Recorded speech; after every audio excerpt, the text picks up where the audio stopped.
नमस्कार। सुगंधा लाइब्रेरी पर आपका स्वागत है। आज सुनिए सत्यजीत राय जी की कहानी प्रिंस। जयंत की ओर कुछ क्षणों तक ताकते रहने के बाद उसने सवाल किए बिना नहीं रह सका। आज तो बड़ा ही मरियल सा दिख रहा है, तबीयत खराब है क्या? जयंत अपने अनमनेपन को दूर हटाकर बच्चे की तरह हंस दिया और बोला, ना, तबीयत खराब नहीं है, बल्कि ताजगी ही महसूस कर रहा हूँ। सचमुच अच्छी जगह है। तेरी तो जानी पहचानी जगह है। पहले यह पता नहीं था कि जगह इतनी अच्छी है। भूल ही चुका था। जयंत ने एक लंबी सांस ली।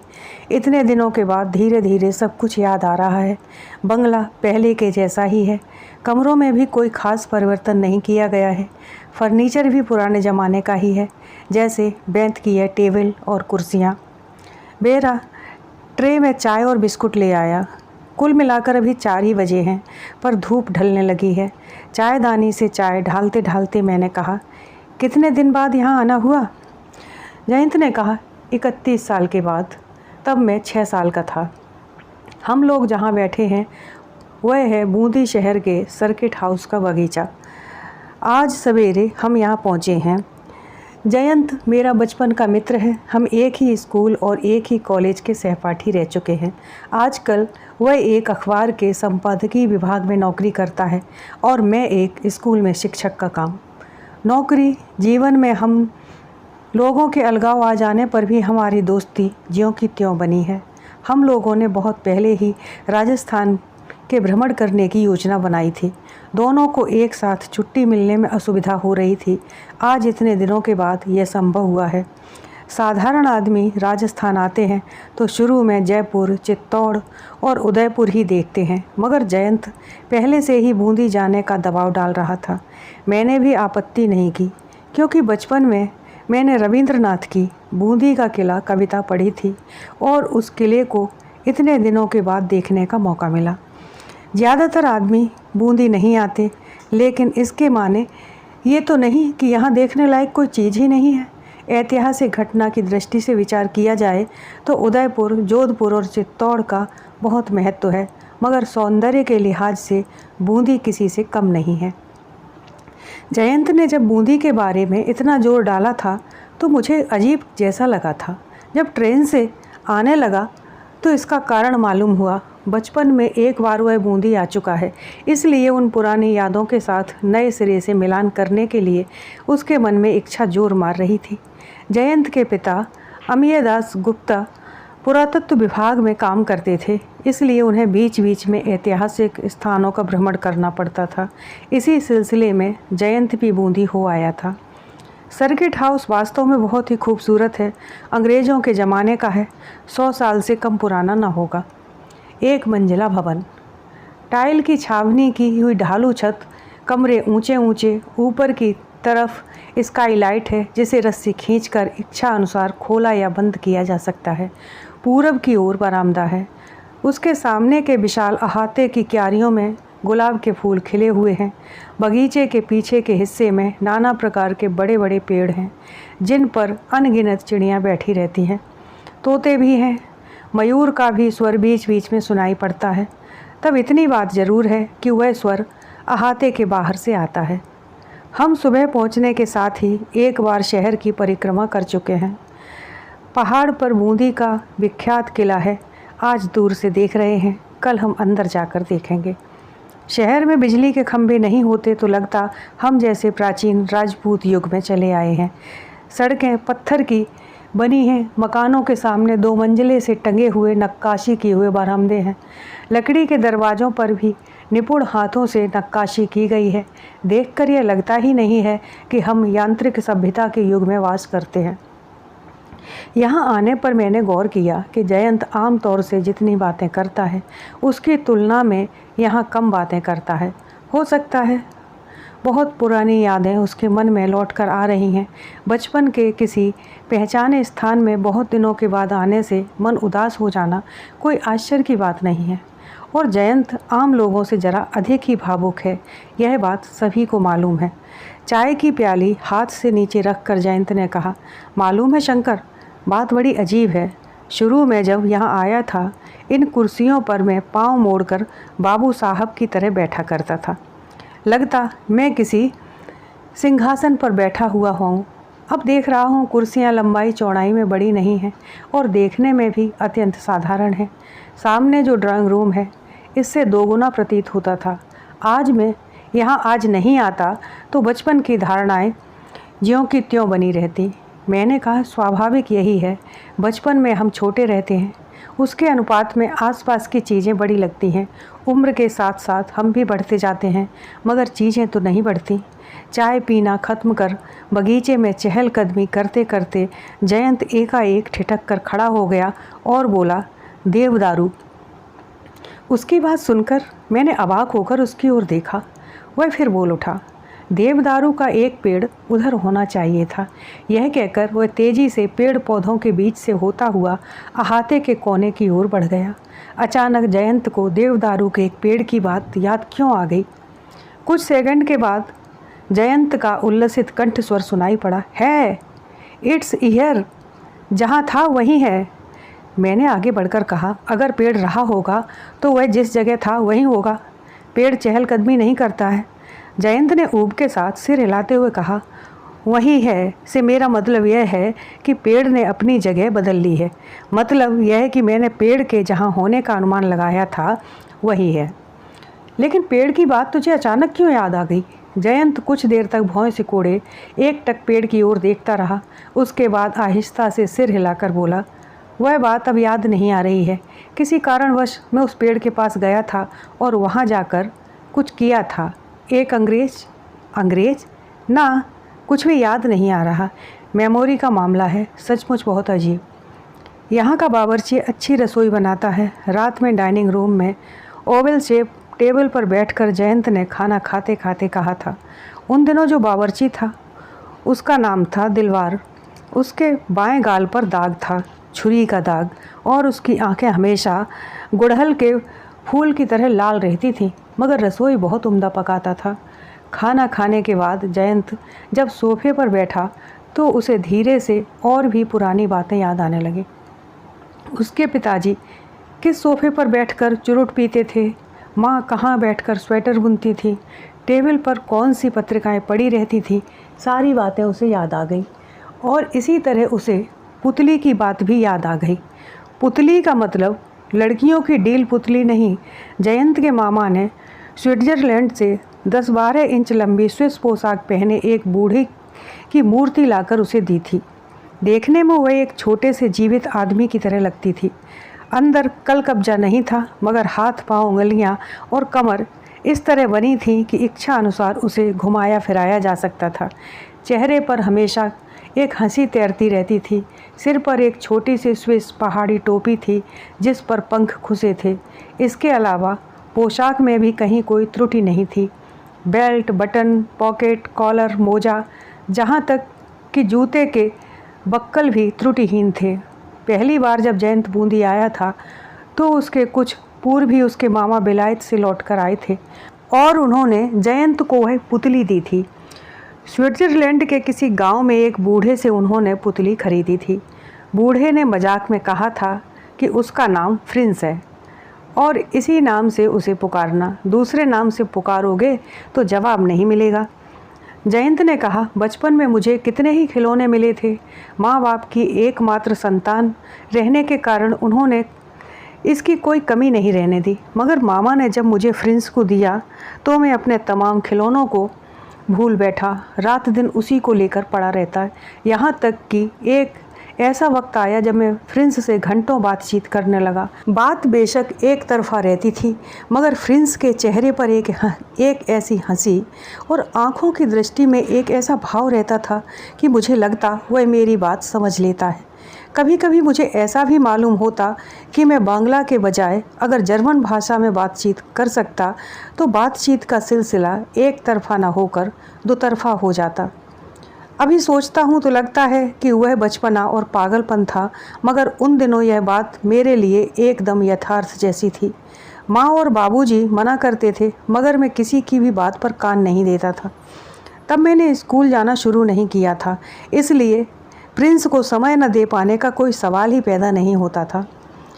इतना कहकर जयंत चुप हो गया। घड़ी की ओर देखने पर पता चला कि रात के 9:30 बज चुके हैं। हम सर्किट हाउस की बैठक में लैंप जलाकर बैठे थे। मैंने पूछा, पुतली कहाँ चली गई? जयंत अब भी जैसे कुछ सोच रहा था। जवाब इतनी देर के बाद आया कि मुझे लगा उसने सुना ही नहीं। पुतली को बूंदी ले आया था, यहीं टूट गई। टूट गई कैसे? मैंने पूछा।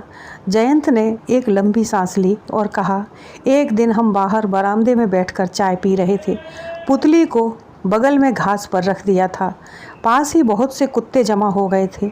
तब मैं जिस उम्र का था मुझे चाय नहीं पीनी चाहिए थी, मगर मैंने जिद करके चाय ले ली और पीने लगा। चाय की प्याली अचानक तिरछी हो गई और थोड़ी सी गर्म चाय मेरे पैंट पर गिर गई। बंगले के अंदर जाकर मैंने पैंट बदला और उसके बाद जब बाहर आया तो पुतली को वहाँ नहीं पाया। खोज पड़ताल करने पर देखा सड़क के 2 कुत्ते मेरे फ्रिंज को लेकर टग ऑफ वॉर खेल रहे हैं। चूँकि वह बहुत मजबूत चीज़ थी इसलिए फट कर 2 टुकड़ों में नहीं बटी, लेकिन उसका चेहरा छत बिछत हो गया और कपड़ा फट गया। यानी मेरे लिए फ्रिंज का कोई अस्तित्व रह ही नहीं गया। He was dead. उसके बाद जयंत की कहानी मुझे बहुत मज़ेदार लग रही थी। उसके बाद क्या? नियमानुसार फ्रिंज की अंत्येष्टि संपन्न कर दी। इसका मतलब उस देवदारू के नीचे उसे दफना दिया गया। इच्छा थी कि ताबूत का इंतज़ाम करूं, क्योंकि विलायती आदमी था। कोई बक्सा होता तो भी काम चल जाता, मगर बहुत खोजने ढूंढने पर कुछ न मिला, इसलिए आखिरकार उसी तरह दफना दिया।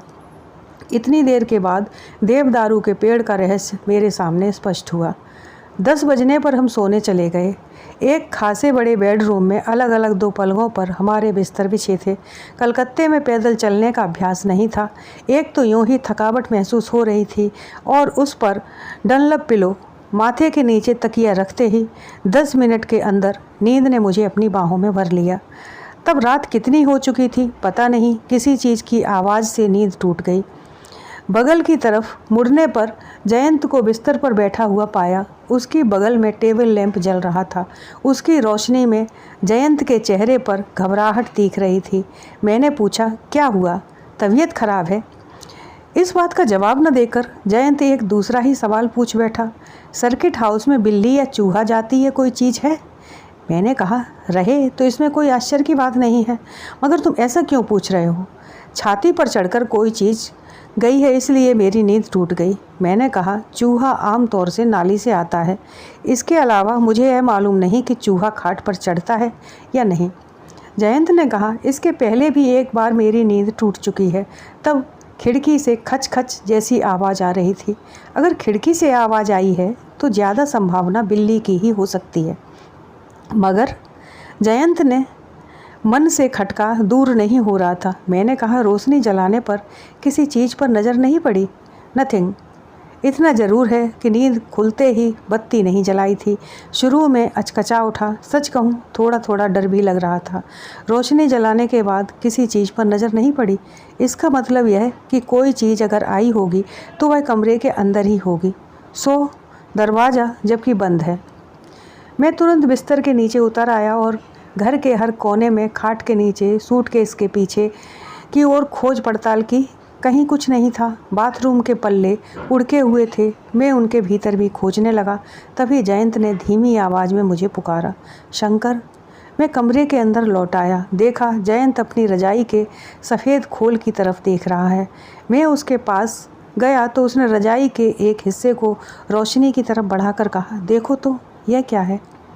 मैंने जब झुककर कपड़े की तरफ देखा तो उस पर हल्के कत्थई रंग की छोटी छोटी गोल छापें दिखाई दी। मैंने कहा, बिल्ली के पंजे की छाप हो सकती है। जयंत कुछ नहीं बोला। पता नहीं वह क्यों बेहद चिंतित हो गया। रात के 2:30 बज रहे थे।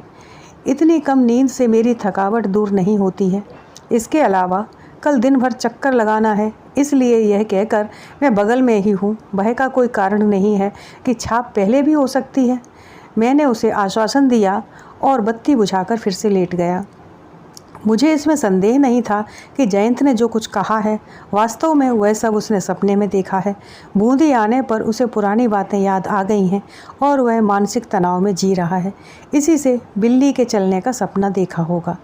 रात में अगर कोई घटना घटी तो इसके बारे में मुझे कुछ मालूम नहीं। जयंत ने भी सवेरे उठने के बाद किसी नए अनुभव के बारे में नहीं बताया। तब हाँ, देखने पर लगा वह रात ठीक से सोया नहीं है।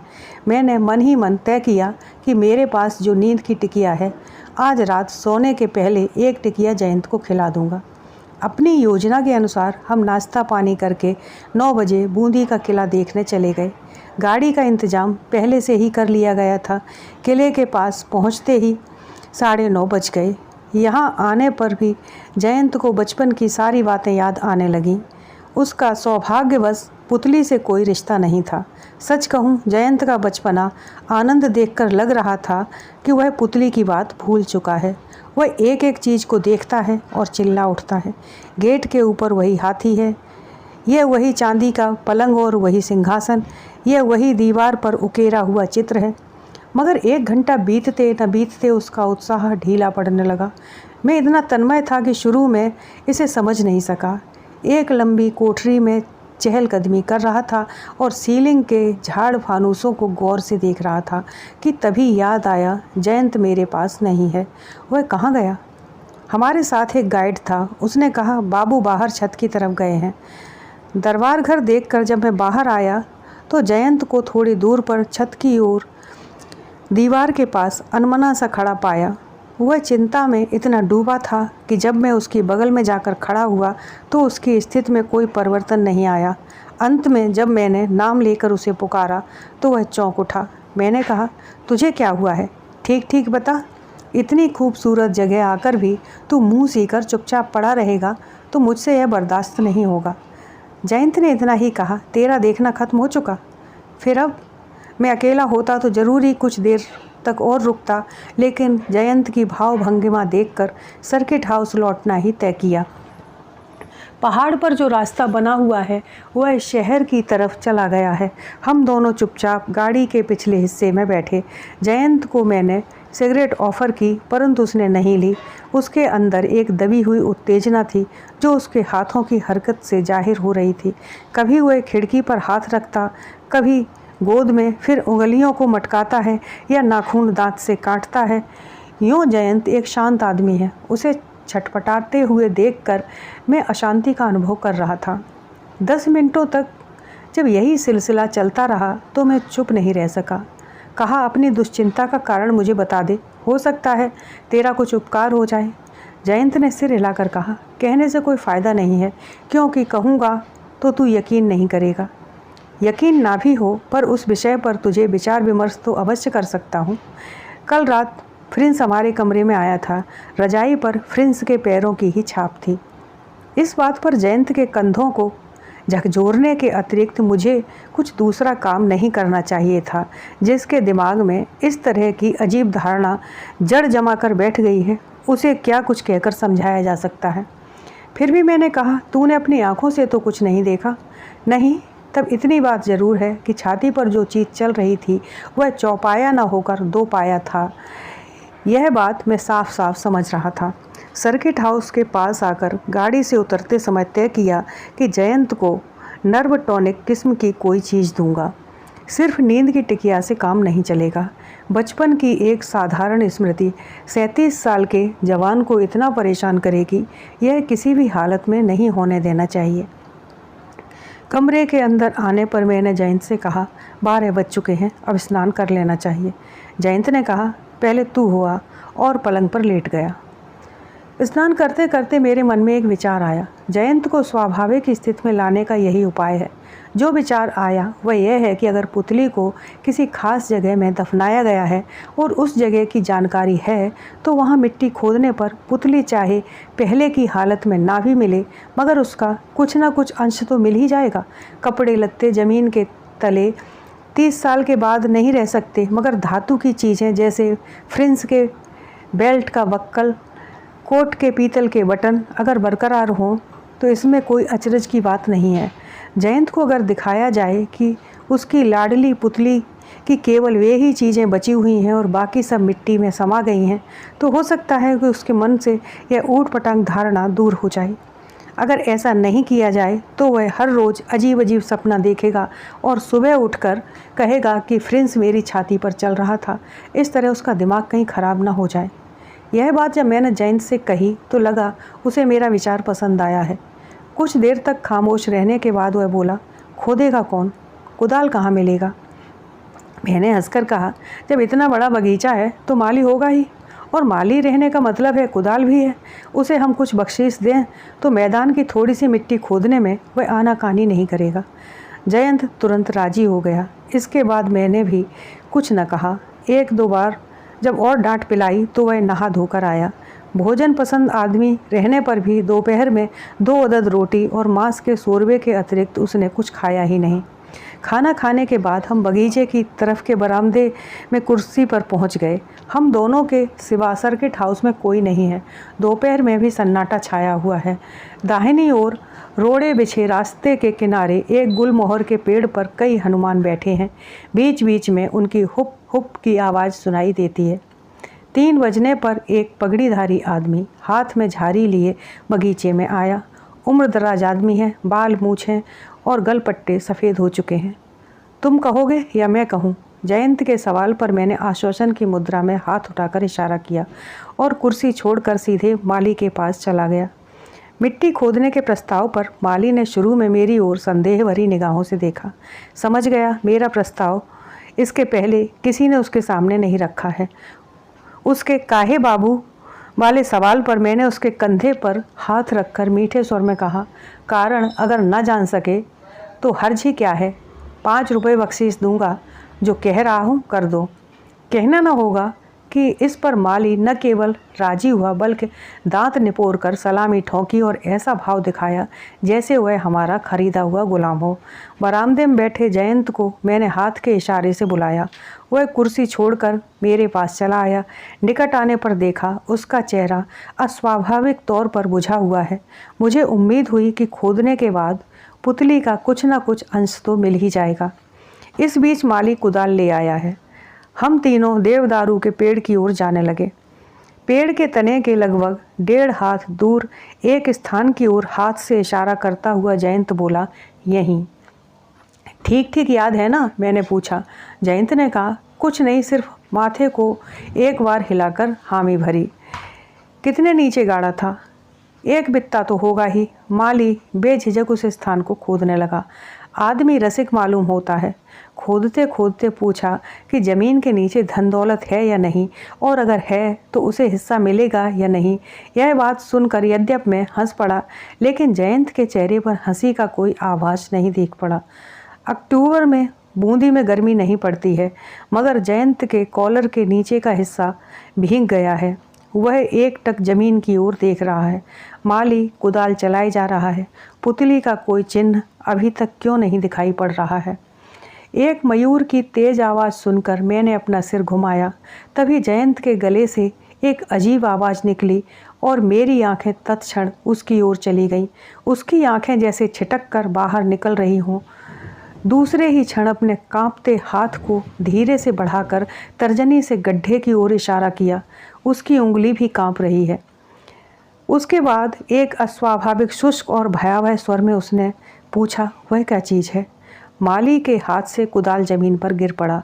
जमीन की ओर ताकने पर मैंने जो कुछ देखा उसके फलस्वरूप भय, विस्मय और अविश्वास से मेरे चेहरे पर हवाइयाँ उड़ने लगीं।